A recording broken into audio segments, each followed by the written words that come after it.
श्री गणेशाय नमः। श्री हरि आप सभी का स्वागत है इस वीडियो में। आज मैं आपको देवशयनी एकादशी की व्रत कथा सुनाऊंगी। आप मेरे साथ इस वीडियो में बने रहे।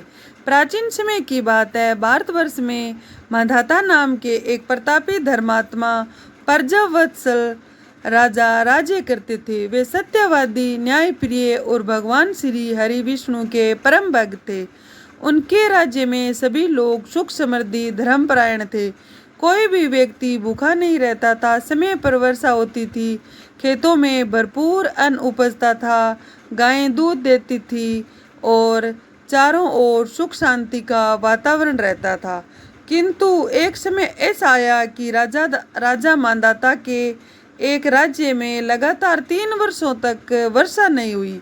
नदियां, तालाब, कुएं सूख गए, खेत बंजर हो गए, पेड़ पौधे मुरझाने लगे, पशु पक्षी पानी और भोजन के अभाव में तड़फने लगे। प्रजा अत्यंत दुखी हो गई। भूखे और प्यास से व्याकुल होकर प्रजा राजा के पास पहुंची और बोली, राजन, आप धर्मात्मा और न्यायप्रिय है, फिर भी हमारे राज्य में ये भीषण अकाल क्यों पड़ा है? यदि शीघ्र कोई उपाय नहीं किया जाएगा तो हम सब नष्ट हो जाएंगे। राजा मांधाता को अपनी प्रजा का दुख देखकर अत्यंत पीड़ा हुई। उन्होंने सोचा, मैंने कभी अधर्म नहीं किया है, न किसी निर्दोष को कष्ट दिया है, फिर भी ये संकट क्यों आया? राजा ने अपने मंत्रियों के साथ वन की ओर प्रस्थान किया ताकि किसी महान ऋषि से इस संकट का समाधान पूछा जा सके। कई आश्रमों में जाते हुए वे रुके। महान तपस्वी महर्षि अंगिरा के आश्रम में पहुंचे। राजा ने ऋषि को सांगाष्ट प्रणाम किया और हाथ जोड़कर कहा, भगवान, मेरे राज्य में 3 वर्षों से वर्षा नहीं हुई है। प्रजा भूख और प्यास से तड़प रही है। कृपया इस संकट का कारण और समाधान बताएं। महर्षि अंगिरा ने ध्यान लगाया और फिर बोले, राजन, ये सत्य युग है। इस युग में प्रत्येक वर्ण के लिए अलग अलग धर्म निर्धारित है। तुम्हारे राज्य में एक शूद्र अत्यंत कठोर तपस्या कर रहा है, जिसके कारण प्रकृति का संतुलन बिगड़ गया है।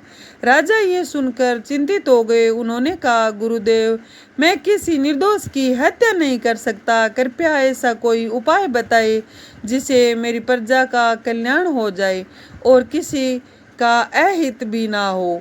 राजा की करुण और धर्मनिष्ठा देखकर महर्षि अंगिरा प्रसन्न हुए। उन्होंने कहा, राजन, आषाढ़ शुक्ल पक्ष देवशयनी एकादशी का व्रत स्वयं करो और पूरी प्रजा से भी करवाओ। भगवान श्री हरि विष्णु की श्रद्धापूर्वक पूजा करो। उनके आशीर्वाद से वर्षा अवश्य होगी, राज्य भी फिर से समृद्ध हो जाएगा।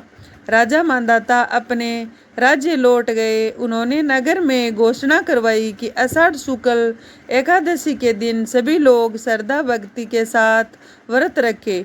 पूरे राज्य में भगवान विष्णु के मंदिर को सजाया गया। हर घर में श्री हरि का पूजन होने लगा। एकादशी के दिन प्रातः काल सभी ने स्नान किया, स्वच्छ वस्त्र धारण किए और भगवान विष्णु की पूजा की। पीले पुष्प, तुलसी दल, धूप, दीप, नैवेद्य और फल अर्पित किए गए।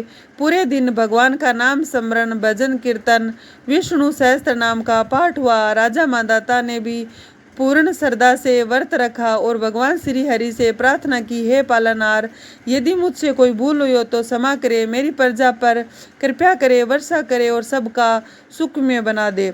भगवान विष्णु अपने भक्तों की भक्ति देखकर अत्यंत प्रसन्न हुए। उसी दिन आकाश में घने बादल छा गए, तेज वर्षा होने लगी, सूखी धरती हरी भरी हो गई, नदियां और तालाब जल से भर गए, खेतों में फिर से फसलें लहराने लगी। प्रजा आनंदित होकर भगवान विष्णु की जय जयकार करने लगी। तभी से देवशयनी एकादशी का व्रत अत्यंत पुण्यदायी माना जाता है। बोलिए भगवान विष्णु की जय।